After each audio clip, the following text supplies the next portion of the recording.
Buenas noches. El día de hoy vamos a hablar acerca del anastrozol y el exemestano, que son dos medicamentos principalmente de acción hormonal que tienen diferentes usos, ya los vamos a ver un poco más adelante, pero vamos a hacer una revisión un poco más desglosada, más en detalle sobre estos dos medicamentos para ver de qué se trata, sus mecanismos de acción, sus efectos adversos y algunos temas más que vamos a verlos en detalle. Este trabajo fue hecho por Rafaela Saona, Martina Coronel, Fabiana Valencia, Jordan Córdoba y por mí, Francisco Montalvo. Pasa a la siguiente. Entonces, ahora vamos a empezar con el primer medicamento que vamos a revisar hoy, que es el anastrozol. Listo, entonces vamos a empezar con una introducción. Vamos a ver un poco sobre la parte más química, la presentación farmacéutica de este medicamento. La fórmula molecular del anastrozol es C17H19N5. Entonces aquí podemos ver la estructura molecular ya un poco más, cómo se ve de forma natural en la parte ya más química, la distribución de los carbonos, de los hidrógenos y de los nitrógenos.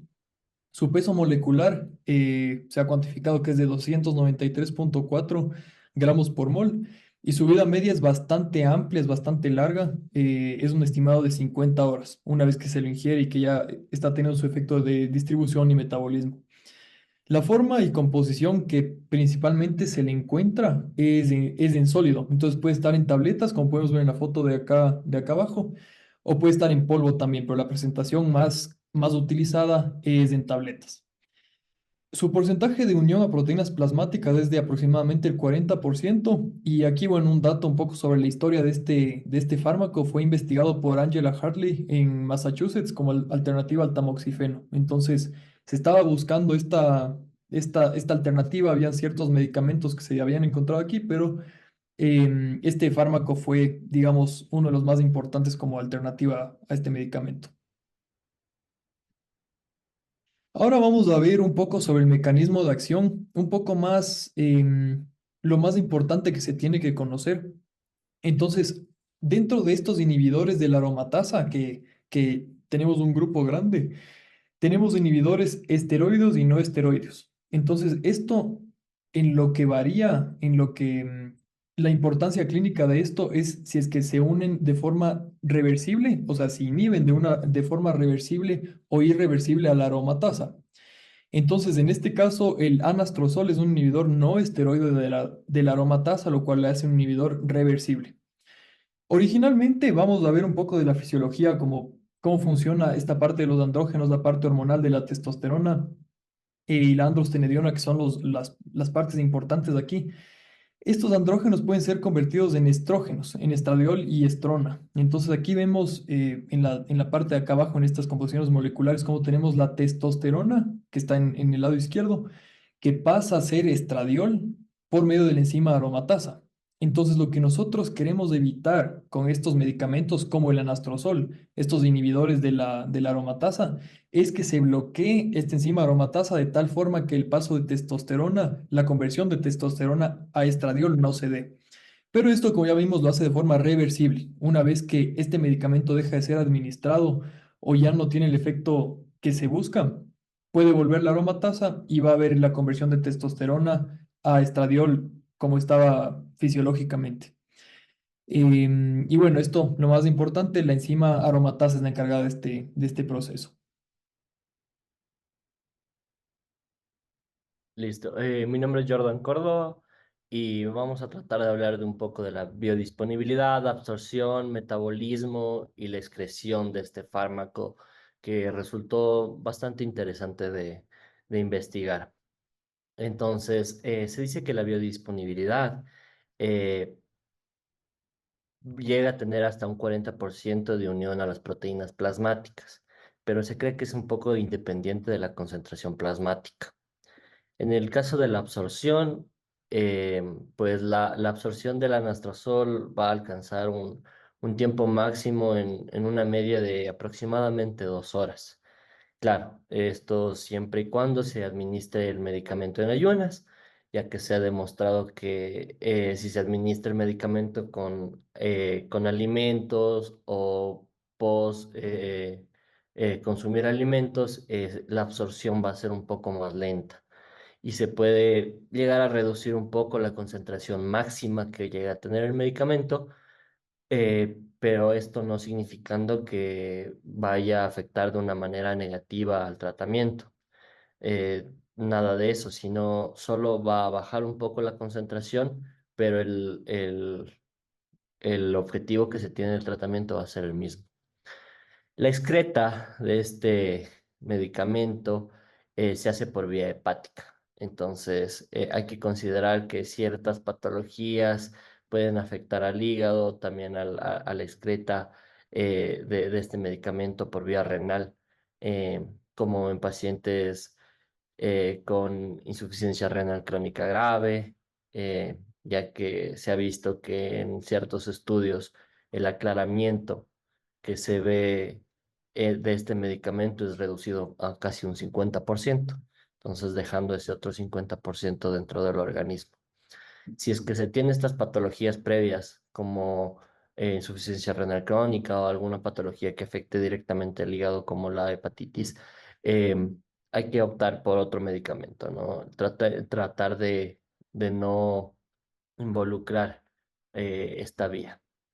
Y un poco del metabolismo. El metabolismo de este medicamento se hace principalmente en el hígado, entonces podemos decir que también es hepatotóxico y es donde se van a producir reacciones de oxidación y gluconoridación. Son catalizadas estas por la CYP3A4 y la UGT1A4 respectivamente. Oxidación para la CYP y la glucoronidación es la UGT. Entonces, el resultado de estos procesos nos van a dar los metabolitos inactivos, como lo son los hidroxianastrozol y el glucoronido de anastrozol. Entonces, de forma paralela también va a estar sucediendo que se puede N-alquilar este compuesto y formar otro metabolito en forma de triazol y en forma de un ácido 5 bis 2 metilproponiolo, propopiononitrilo benzoico. Y en muchas ocasiones se dice que este es el principal metabolismo hallado en el plasma, que es este triazol. Pero últimamente se ha hecho estudios in vitro y más bien se ha demostrado que no se encontró la presencia de este triazol. Entonces está un poco discutido. Si bien in vitro no se encontró, no significa que en el organismo no esté presente. Se necesitan hacer más estudios para poder dilucidar este parámetro.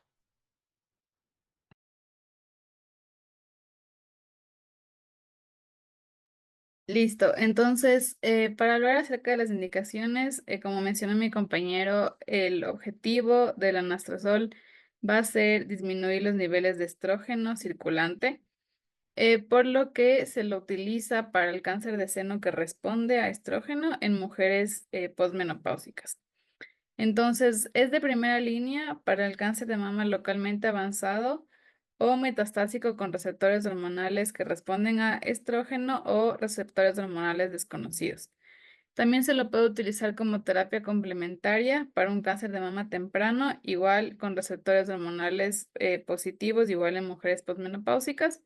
O también se lo puede utilizar para un cáncer de mama avanzado en mujeres posmenopáusicas que han recibido tratamiento con tamoxifeno y que están experimentando la progresión de la enfermedad. Adicional a esto, tenemos varios usos off-label.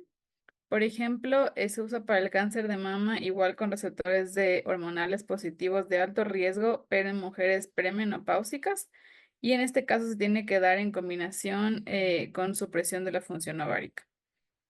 También en cáncer de mama, igual con receptores hormonales positivos en hombres, o también se ha autorizado para cáncer endometrial o cáncer uterino, para un cáncer de ovario recurrente y también como uso de profilaxis para reducir el riesgo de cáncer de mama en mujeres posmenopáusicas. Ya, entonces, en general, la dosis recomendada de este medicamento es de 1 miligramo una vez al día por vía oral.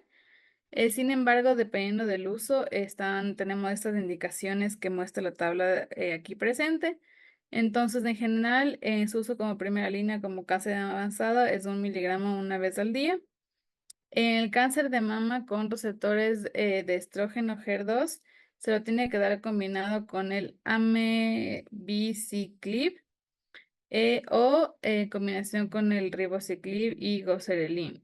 Estos medicamentos van a actuar en las proteínas que están involucradas en el ciclo celular. También cuando se lo utiliza como terapia ayudante en el cáncer de mama temprano, se da igual la misma dosis, pero la recomendación para que funcione es utilizarlo de 5 a 10 años. En el cáncer de mama en hombres es igual a 1 miligramo, pero en este caso se tiene que administrar junto con un agonista de la GHRH. Para reducir el riesgo de cáncer de mama, se recomienda que se dé durante 5 años en mujeres mayores de 40 años posmenopáusicas. Y para el cáncer de ovario, de endometrio o el cáncer uterino es la misma dosis. Ya, también se recomienda hacer ciertos ajustes de dosis en diferentes patologías.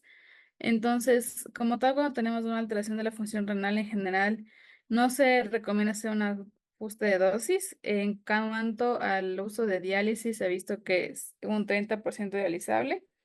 Entonces, es importante tener en cuenta que si es que la diálisis le toca ser administrada el mismo día, se tiene que dar la diálisis, se tiene que dar el medicamento después de la diálisis.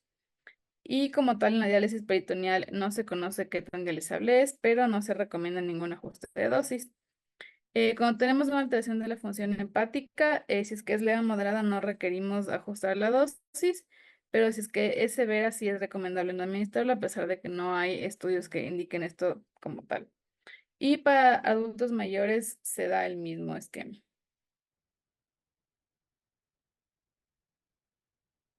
Ya, en cuanto a las consideraciones que hay que tener en cuenta en el embarazo, es que este medicamento sí va a causar un daño fetal. Es por eso que siempre tenemos que tener en cuenta que las mujeres que están en edad reproductiva o que se pueden quedar embarazadas, se tiene que evaluar el estatus de embarazo antes de comenzar la terapia. Y es importante tener en cuenta que la mujer tiene que tomar algún método anticonceptivo durante la terapia y por lo menos 3 meses después. En cuanto a la lactancia, no se conocen como tal los defectos de la lactancia, pero teniendo en cuenta el mecanismo de acción del medicamento, no se recomienda que se dé el medicamento mientras se da de lactar. Entonces, se tiene que esperar al menos 2 semanas después de la última dosis para poder dar de lactar. Listo, entonces, siempre cuando hablamos de fármacos tenemos que tener en cuenta varios aspectos y uno de los más importantes es tener en cuenta cuándo este fármaco está contraindicado. Entonces, en las contraindicaciones del anastrozol, una de las más importantes son en mujeres embarazadas. El anastrozol está contraindicado en mujeres embarazadas porque los niveles reducidos de estrógenos pueden causar malformaciones fetales, afectando el desarrollo del sistema reproductivo, óseo y nervioso del feto. Otra contraindicación es la lactancia, porque puede pasar a través de la leche materna y de esta forma afectar el feto. Em, el anastrozol se metaboliza en el hígado y se excreta por los riñones. En pacientes con daño hepático o renal grave, la eliminación del fármaco puede verse comprometida, aumentando así su concentración en el cuerpo y el riesgo de toxicidad. Por ende, está contraindicado en insuficiencia hepática o renal que sean severas. Otra contraindicación importante de mencionar es la hipersensibilidad al anastrozol o cualquiera de sus excipientes. El sistema inmunológico de algunos pacientes pueden reconocer al anastrozol como una sustancia extraña y lo que provoca que va a tener reacciones alérgicas que van desde erupciones cutáneas leves hasta reacciones graves como el choque anafiláctico. Otro tema importante de mencionar aquí son los efectos adversos. El anastrozol, al inhibir la producción de estrógenos, tiene diversos efectos secundarios, muchos de los cuales están relacionados justamente con la disminución de esta hormona en el organismo. Por eso yo les voy a nombrar algunos de ellos como vemos en las tablas siguientes. El dolor articular y muscular, es decir, la artralgia y la mialgia. Los estrógenos tienen un papel protector en el sistema musculoesquelético y la reducción de estrógenos puede afectar a las articulaciones, lo que lleva a dolores articulares y musculares debido justamente a la disminución de la producción de colágeno y otros componentes estructurales de las articulaciones. Otro efecto adverso es la osteoporosis y el riesgo de fracturas. El estrógeno es crucial para la preservación de la densidad ósea, como mencioné antes. Entonces, al bloquear su producción, el anastrozol puede causar una mayor actividad de los osteoclastos y una menor actividad de los osteoblastos. Esto lleva a una pérdida progresiva de la masa ósea, aumentando el riesgo de osteoporosis y fracturas. Otro efecto adverso que se ha visto es el sofoco. Los sofocos son uno de los efectos más comunes en las mujeres que toman anastrozol, de hecho. Entonces, están relacionadas con la disminución de los niveles de estrógeno, lo que afecta al sistema regulador de la temperatura en el hipotálamo, y esto causa estas sensaciones súbitas de calor. Eh, Ahora también se ha visto fatiga. Aunque no se comprende completamente la fatiga asociada al anastrozol, puede estar relacionado con los cambios metabólicos y hormonales inducidos por la reducción de estrógenos, justamente, como ya he mencionado varias veces. El estrógeno también está vinculado a la energía celular y a la salud cardiovascular, lo que podría influir en el nivel de energía en general, y por eso las pacientes mencionan que se sienten más fatigadas. También se han visto trastornos gastrointestinales. Las náuseas, vómitos, diarreas pueden aparecer durante el tratamiento con anastrozol. El mecanismo exacto no está completamente comprendido, pero podría estar relacionado con la acción del fármaco sobre la mucosa intestinal y los efectos sistémicos de la reducción de los estrógenos. Algunas personas también refieren cambios en el estado de ánimo y depresión. El estrógeno tiene un papel importante en la regulación de neurotransmisores como la serotonina, que está asociada al estado de ánimo. La disminución de los niveles de estrógeno puede afectar negativamente al estado emocional de las pacientes, aumentando el riesgo de depresión o ansiedad. También se pueden ver erupciones cutáneas y reacciones alérgicas. Aunque no es frecuente, algunas mujeres pueden desarrollar reacciones alérgicas cutáneas al anastrozol si es que tienen hipersensibilidad, por eso también es una contraindicación. Em, Hay también aumento del colesterol. Los estrógenos ayudan a regular los niveles de colesterol en el cuerpo, reduciendo el colesterol LDL y aumentando el HDL. La inhibición de la aromatasa puede conducir al aumento del colesterol LDL y reducir el HDL. Por eso incrementa también el riesgo cardiovascular.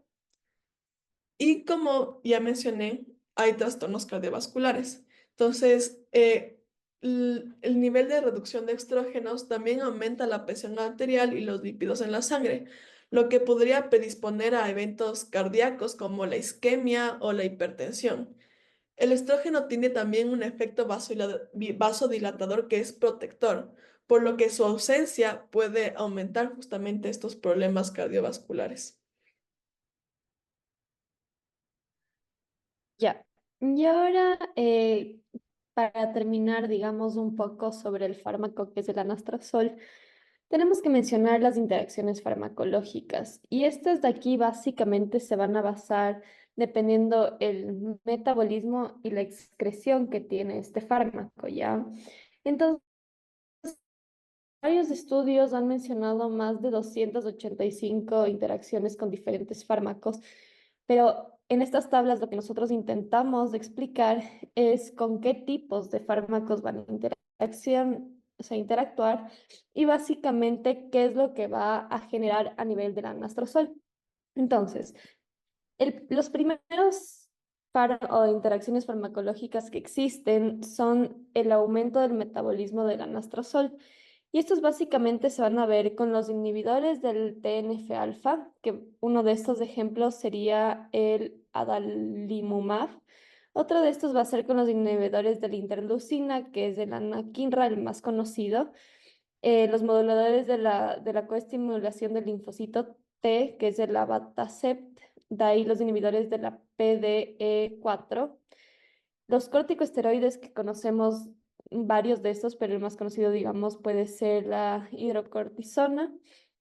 anticonvulsivantes, antagonistas hormonales, inhibidores de las quinasas, antirretrovirales, en especial el tecovirimat, antibióticos, las 3 Rs en este caso para acordarnos, que es la rifabutina, la rifampicina y la rifapentina, moduladores del metabolismo del ácido úrico y los barbitúricos. Entonces, en esta tabla de aquí vamos a ver en específico cuando necesitamos saber si estamos dando el anastrozol, si cualquiera de estos la paciente también o el paciente también tomaría, saber que van a aumentar el metabolismo del anastrozol. En cuanto a la disminución del metabolismo del anastrozol, son varios fármacos, como podemos ver, aquí eran más de 60 fármacos que interactúan disminuyendo el metabolismo, pero lo que más se menciona son los antihipertensivos, los antihistamínicos, los antiagregantes plaquetarios, los antiácidos y antagonistas del H2, antiarrítmicos y agentes cardíacos, antiinflamatorios y analgésicos, también antidepresivos y antipsicóticos, antiepilépticos, antineoplásicos, antirretrovirales, agentes de la dopamina, agentes gastrointestinales, agentes de receptores hormonales, antifúngicos, antibióticos, antiparasitarios, antagonistas de receptores hormonales tiroideos, las estatinas, aquí los hipoglicemiantes, inmunosupresores, inmunomoduladores, inhibidores de la proteína quinasa. Entonces, sería muy largo hablar en este seminario de todas las interacciones, de todos los fármacos que están interactuando, disminuyendo el anastrozol, pero damos una idea general de cuáles son. De ahí se mencionó que hay ciertos fármacos que van a generar una disminución del efecto secundario que mencionó mi compañera, que es un efecto cardiotóxico. Y esto es si o sea, los pacientes tomarían glucosidios cardíacos, digamos como la digitoxina. Ya en esos casos va a haber una disminución de esta cardiotoxicidad. Pero en cambio, cualquier otro que vamos a ver en esta tabla de tipos, como agentes alquilantes, antimetabolitos, antibióticos sóticos, los agentes basados en platino, los anticuerpos monoclonales, los broncodilatadores, inhibidores de tirosinquinasa, inhibidores de la VEG, inductores de la apoptosis, inhibidores de la síntesis de ADN. Y varios más de estos vamos a ver que en cambio aumentan este efecto cardiotóxico del anastrozol. Entonces, a tener cuidado si nuestro paciente tomaría, por ejemplo, el saquinavir, entonces, que es un antirretroviral. En ese caso, podríamos pensar en un paciente que tiene VIH, ¿verdad? Entonces, estamos dando antirretrovirales y además toman anastrozol. Sería o sea, sería necesario tomar en cuenta que eso puede aumentar la cardiotoxicidad. Y de ahí también se mencionaba a nivel del aumento de riesgo de la metaglobinemia, que también era un efecto secundario. Y estos de aquí en especial son cualquier tipo de anestésico, ¿ya? Entonces, anestésicos locales y otros agentes que eran desensibilizantes y otros agentes, o sea, anestésicos locales que tienen propiedades antisépticas y los mucolíticos. Por otro lado, tenemos otros fármacos que alteran el metabolismo, o sea, el anastrozol va a alterar el metabolismo del otro fármaco, ¿ya? Entonces, igual eran varios fármacos. La idea aquí es básicamente resumir, un, fue como dijimos, varios artículos donde se estudió todas estas interacciones y lo que hicimos fue distribuir en grupos y así evaluar qué tipo de fármaco va a generar qué acción, ¿verdad? Y aquí, digamos, los que más se mencionaban que generaban disminución del otro fármaco, es decir, en este caso, digamos, si yo doy anastrozol, va a haber una disminución de los antipalúdicos, ¿ya? O digamos, si yo doy anastrozol, va a haber una disminución del broncodilatador agonista beta 2. Entonces, hay que tener en cuenta, si yo doy el anastrozol, cualquiera de estos fármacos de aquí pueden disminuir su metabolismo, ¿ya? De ahí también se ha visto que la eficacia terapéutica del anastrozol va a ser alterada, si damos en especial estrógenos, es decir, si son estrógenos naturales y sintéticos o sintéticos derivados, que podemos ver aquí qué clases son. De ahí se va a ver que hay o sea, o sea, lo que me refería con eficacia terapéutica es la disminución de la eficacia terapéutica y también se mencionan los moduladores estrogénicos sintéticos y los estrógenos naturales, ¿ya? Y de ahí, a nivel de la concentración sérica del anastrozol, puede aumentar o disminuir dependiendo si se mezcla con estos fármacos de acá. Y finalmente, como para ya cerrar estas interacciones farmacológicas, tenemos que tener en cuenta que también puede haber un aumento de riesgo de trombosis, en especial si se mezcla con estimulantes de la eritropoyesis o con agonistas del receptor de la eritropoyetina. Y hay un riesgo de inmunosupresión severa si nosotros lo damos con etrasimod.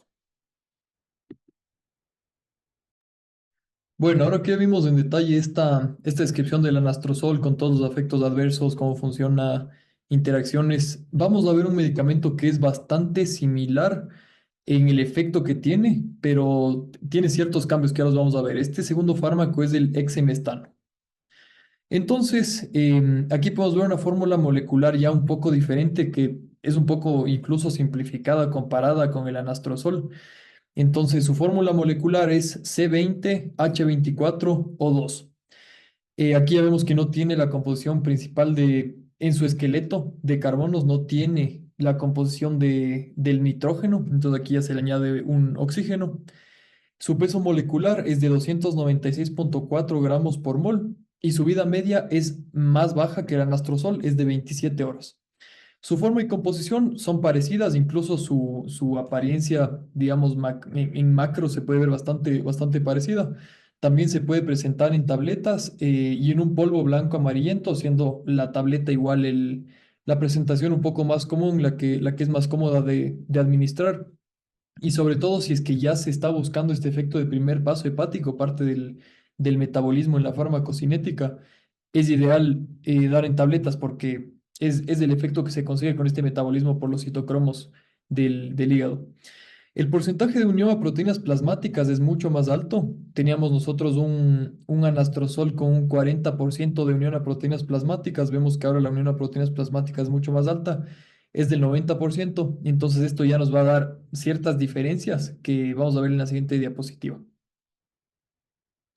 Entonces, el mecanismo de acción del exemestano, digamos que es prácticamente que el mismo que el anastrozol, pero como ya había mencionado al inicio, la naturaleza de este medicamento y la forma en la que digamos, tiene el mecanismo sobre la aromatasa, es que como es un inhibidor, este sí es esteroideo, no como el anastrozol, que es un inhibidor no esteroideo de la aromatasa.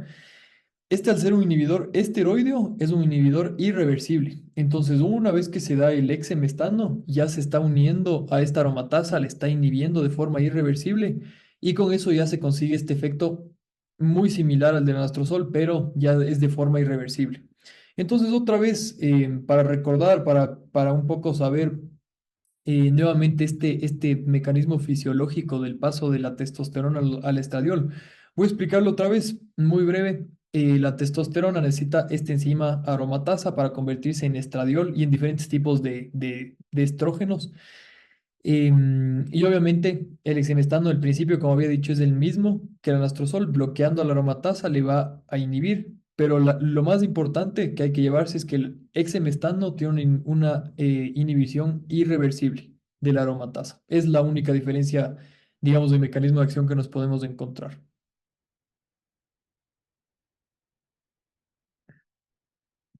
Ya, entonces, respecto a las indicaciones de este medicamento, igual que el medicamento que vimos antes, nos va a servir para el cáncer de mama. En este caso es primera línea para el cáncer de mama como terapia adyuvante temprana al cáncer que tiene receptor de estrógeno positivo, igual en pacientes posmenopáusicas, pero que han recibido ya 2 a 3 años de tamoxifeno.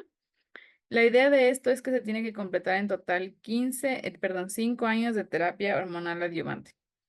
Adicional a esto, igual tenemos algunos usos off-label de este medicamento.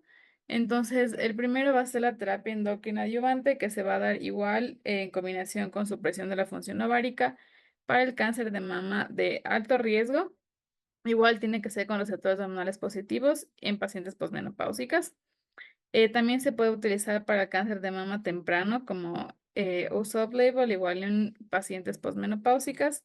También se lo puede utilizar para pacientes masculinos y también en cáncer de mama invasivo. En este caso es para reducción de riesgo.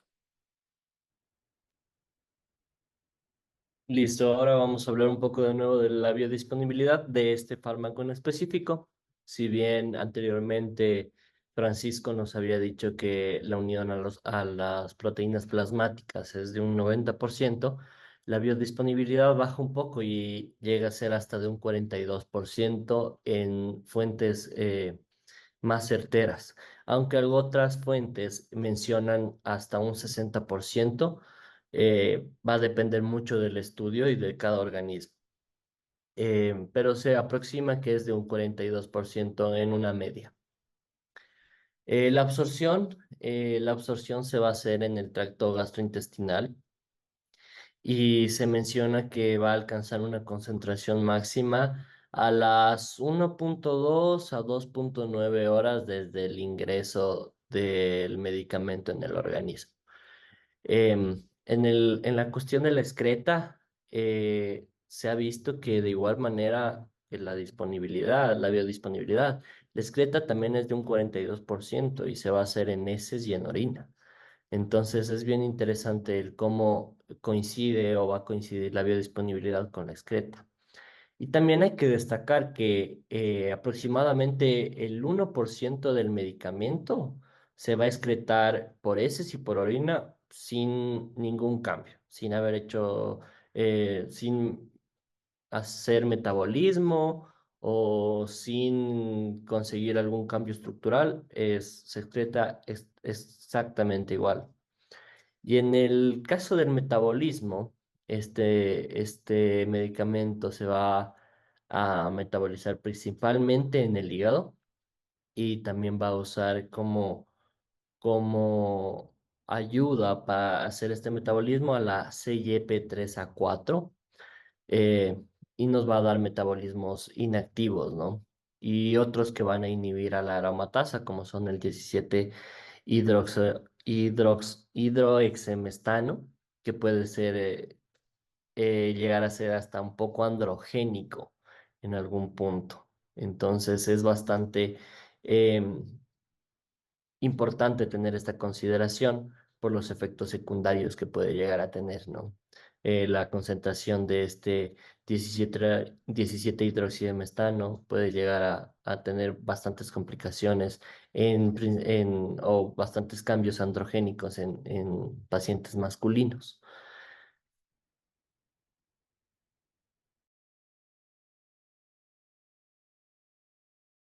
Ya, entonces la dosis de este medicamento es de 25 miligramos igual una vez al día.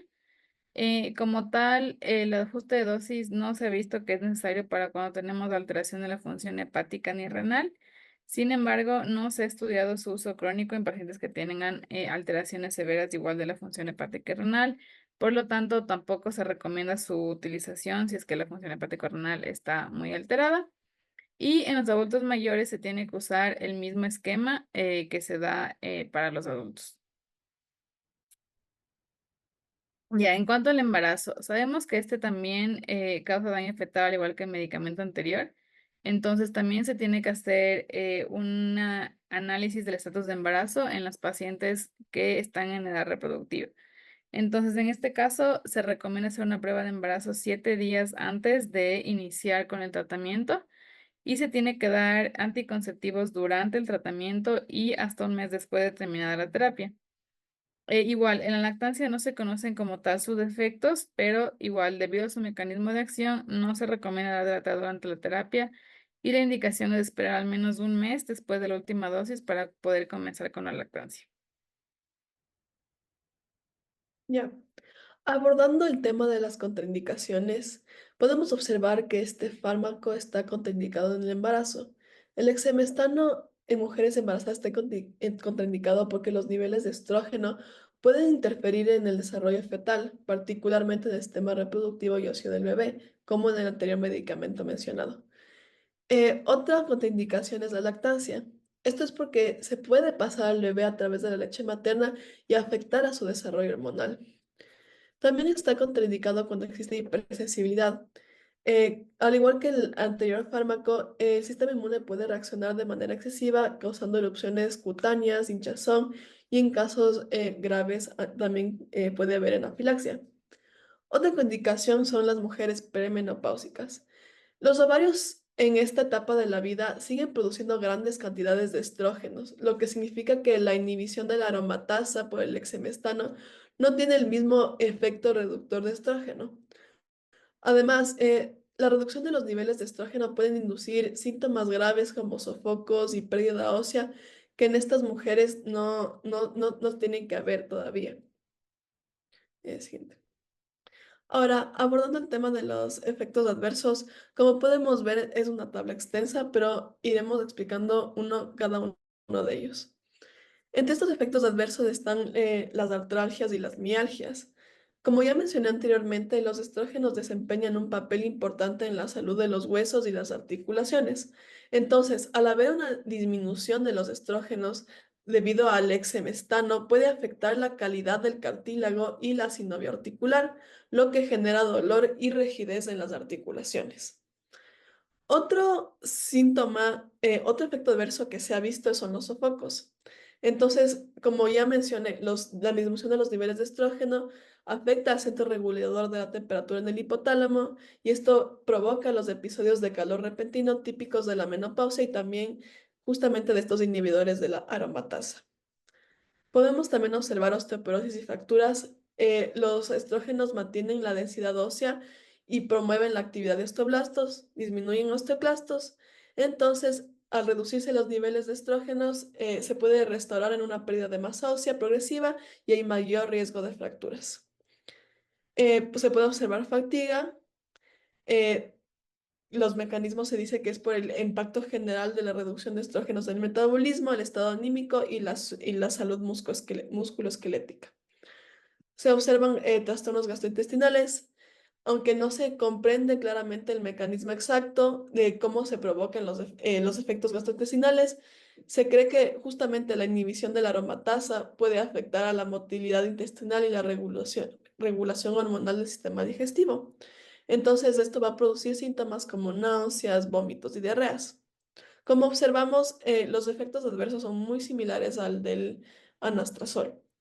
También se observan trastornos cardiovasculares, justamente porque al igual es la misma situación. Se disminuye el LDL, se aumenta el LDL, disculpen, y se reduce el HDL, lo que incrementa justamente el riesgo de padecer una enfermedad cardiovascular.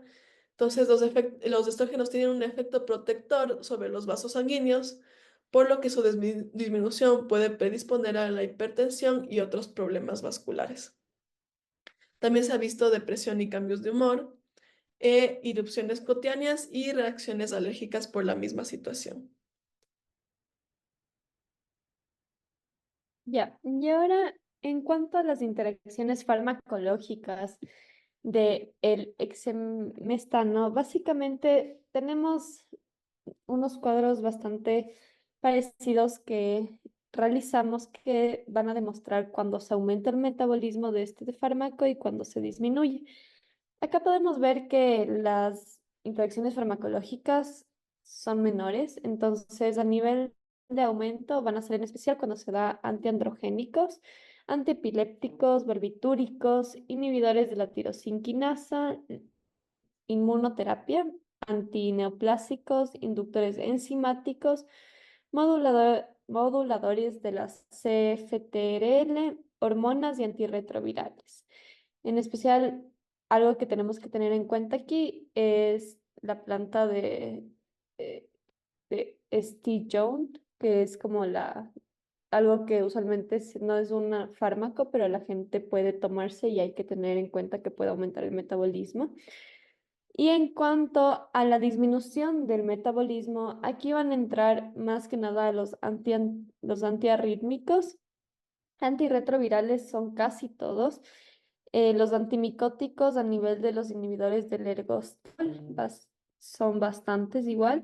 Inhibidores de la proteína quinasa, los bloqueadores de canales de calcio, los moduladores de los canales iónicos, ciertas hormonas, los inhibidores de la CYP3A4 que vimos que por ahí es de metabolismo también hepático del fármaco. Entonces, claro, si nosotros damos cualquiera de estos otros fármacos como la ciprofloxacina, el itraconazol, el ketoconazol, cualquiera de estos que también tienen em, una acción a nivel de esta enzima, va a afectar el metabolismo del exemetesano. También tenemos agentes antimicrobianos, moduladores de la respuesta inmune, antidepresivos y moduladores de la serotonina, antipsicóticos, antagonistas de receptores, antitiroideos y anticancerosos. Entonces, esto básicamente a nivel de las interacciones del fármaco, pero a nivel de efectos secundarios, vamos a ver que pueden aumentar el riesgo de la metemoglobinemia, en especial los anestésicos, como habíamos visto igual en el anterior caso. Y en este caso son los anestésicos locales que tienen un bloqueo del canal de sodio. Y podemos ver que son varios medicamentos. También los anestésicos como el bensil alcohol, antiinflamatorios, antineoplásicos y antirretrovirales, los inmunosupresores o inhibidores igual de la recaptación de serotonina y noradrenalina o los antihistamínicos, ¿ya? También hay una disminución de la eficacia terapéutica del fármaco cuando mezclamos otra vez con estrógenos naturales y sintéticos, que igual son varios de estos tipos, y cuando se da un modificador hormonal como el tibolone. A nivel de la concentración sérica del fármaco, puede este aumentar cuando se mezcla en especial con inhibidores enzimáticos, moduladores del canal del CFTR, agonistas del receptor opioide como la metadona, inhibidores de la enzima PDE5 como el avanafil, el anticuerpo monoclonal, antibióticos como la eritromicina o antagonistas del receptor de la dopamina como el haloperidol. Y en cambio van a disminuir la concentración cuando se mezcla con el amabelaxone o el telotristat etil. Y en este caso igual hay dos complicaciones que pueden ser aumentadas, que es el aumento de riesgo de trombosis, que igual es con los estimuladores de la eritropoyesis y a nivel de riesgo de inmunosupresión severa cuando igual se da el etrasimod. Entonces, este etrasimod, que ya lo habíamos mencionado igual en el anterior fármaco, se usa para tratar la colitis ulcerosa activa. Entonces, en estos pacientes que están tratados la colitis ulcerosa activa, que es especialmente en adolescentes, tenemos que también tener cuidado porque puede aumentar este riesgo de inmunosupresión severa. Bueno, y ahora para finalizar, en esta diapositiva les vamos a mostrar un poco las referencias. Es importante mostrar que dentro de todo nuestro seminario estuvo basado en bastantes fuentes y la que más usamos fue DrugBank. También mencionamos a AIMS y a ambos como las fuentes como en las que más se buscó la información. En DrugBank lo más importante es que nos da todo el tipo de información que necesitábamos, que eran los mecanismos de acción, el metabolismo, la absorción, la excreción, toda la parte de efectos secundarios y lo más importante que hay que destacar es que tiene una buena fuente de interacciones farmacológicas. Entonces, esta fue el área porque tiene un conglomerado de fuentes que ellos mismos citan y como te comparan o resumen todo lo que han salido de fuentes sobre este fármaco. Entonces, ese fue la fuente principal para nuestro seminario. Otra que es importante mencionar es este estudio que lo mencionamos durante la presentación, que son los Dose Recommendations for Anti-Cancer Drugs in Patients with Renal or Hepatic Impairment. Esto es importante porque, como hablamos, es necesario cambiar la dosis cuando tenemos este tipo de pacientes con falla renal o hepática. Y otra que fue un poco más resumido, pero igual sabemos que tiene fuentes bastantes como confiables, es ambos, que usa siempre saca de los últimos años la información. Y como ya lo habíamos mencionado a EMS y también al momento de hablar del exemestano Pfizer. Entonces, ya para resumir, solo hay que tener en cuenta que estos dos fármacos del anastrozol y el exemestano básicamente tienen un mecanismo de acción muy parecido al ser inhibidores de la enzima aromatasa. La diferencia es que el anastrozol es reversible y el exemestano es irreversible. Entonces, eso de ahí nos va a la final a determinar cuáles van a ser nuestros efectos secundarios, nuestras interacciones farmacológicas. Y la idea de este seminario fue básicamente hablar de cuando tengamos cualquier tipo de paciente, en especial ahora que estamos en ginecología en las embarazadas, cómo debería abordarse el uso de este fármaco em, y estos grupos especiales. Entonces, eso, muchas gracias por la atención a esta presentación. Hasta luego.